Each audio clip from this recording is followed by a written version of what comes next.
భక్తకోటికి నమస్సుమాంజలులు. ఈరోజు వసంత పంచమి గురించి తెలుసుకుందాం. వసంత పంచమి రోజున సరస్వతీదేవిని పూజించడం వెనుక ఉన్న విశిష్టత మరియు ప్రాముఖ్యత గురించి ఇక్కడ తెలుసుకుందాం. హిందూ సాంప్రదాయం ప్రకారం మాఘశుద్ధ పంచమి నాడే జ్ఞానానికి అధిదేవత అయిన చదువుల తల్లి సరస్వతీదేవి జన్మించినట్లు పురాణాలు చెబుతున్నాయి. అందుకే ఈ రోజును శ్రీ పంచమి అని కూడా పిలుస్తారు. సరస్వతీదేవిని జ్ఞానోదయం కలిగించే తల్లి అని ఎందుకన్నారంటే, సృష్టి ఆదిలో బ్రహ్మదేవుడు ఈ లోకాన్ని సృష్టించినప్పుడు అంతా నిశ్శబ్దంగా ఉండేదట. బ్రహ్మ తన కమండలంలోని నీటిని భూమిపై చల్లగా అప్పుడు వీణాపాణి అయిన సరస్వతీదేవి ఉద్భవించిందంట.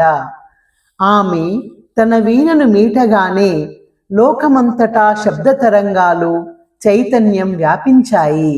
అందుకే ఈమెను బుద్ధి వివేకానికి ప్రతీకగా భావిస్తారు. వసంత పంచమి రోజున అక్షరాభ్యాసం చేయడం అత్యంత శుభప్రదంగా పరిగణిస్తారు. ఈ రోజున పిల్లలతో మొదటిసారి అక్షరాలు రాయించడం వల్ల సరస్వతీదేవి అనుగ్రహం కలిగి వారు విద్యలో రాణిస్తారని నమ్మకం. వసంత పంచమి నుండి వసంత ఋతువు మొదలవుతుంది. దీనితో ప్రకృతిలో మార్పు సంభవిస్తుంది. ఈ రోజుతో చలికాలం ముగిసి వసంత ఋతువు ప్రారంభమవుతుంది. కాబట్టి చెట్లు చిగురించి కోయిలలు పాటలు పాడటం మొదలవుతుంది. వసంతకాలంలో ప్రకృతి పచ్చగా, పూలన్నీ రకరకాల వర్ణాలతో కలకలాడుతూ ఉంటాయి.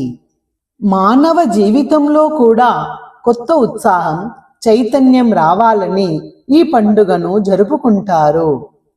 అమ్మవారికి పూజ చేయాలనుకునే వాళ్ళు తెల్లని పువ్వులు, తెల్లని వస్త్రాలు కట్టుకొని చేస్తారు. ఎందుకంటే తెలుపు అనేది నిర్మలమైన మనసుకు సంకేతం. ఈ రోజున విద్యార్థులు తమ పుస్తకాలను, పెన్నులను అమ్మవారి పాదాల దగ్గర ఉంచి పూజిస్తారు. సరస్వతీదేవి పూజ చేయాలనుకునే వాళ్ళు ఇవన్నీ చేస్తూ ఆ రోజు నైవేద్యంగా పసుపు వర్ణంలో ఉండేటువంటి పులిహోరను, కేసరిని గాని సమర్పిస్తారు.